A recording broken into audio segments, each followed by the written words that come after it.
Hey everyone, thank you very much for watching. I'm here to talk to you today about what's going on this week in film. And coming out this weekend, we have The Do-Over, starring Adam Sandler and David Spade, where they, do their thing. And we also have the X-Men Apocalypse with those pretty mutants.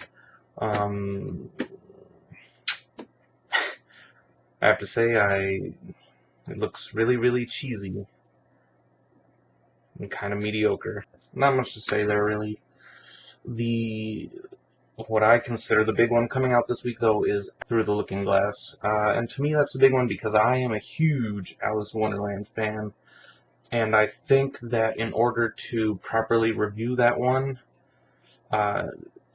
if I end up seeing it anytime soon, I'll have to come up with a number that represents a big steaming pile of poo, because it's pretty much...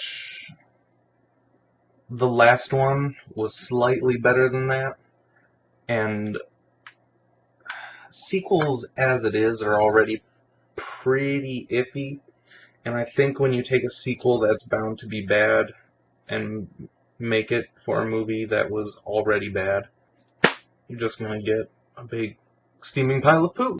Not really much to look forward to this week, in my opinion. However, the important thing is that today, 36 years ago, The Shining came out. The Shining, iconic horror film made by iconic director Stanley Kubrick, starring Jack Nicholson. He and his family go to a hotel, and then crazy stuff starts happening. If you haven't seen it and you enjoy horror, see it. If you haven't seen it and you don't enjoy horror, see it. It's fantastic. And if you have seen it, something you may not know about it is that Stephen King, who wrote the book, did actually not like the film and ended up remaking it and being more involved with the remake of it. And it ended up being not a movie, but more, I think it's like a series of 4 or 5 different hour-long episodes. And it is awful, especially compared to the film. So don't stay away from that unless you just want to have the comparison, I guess.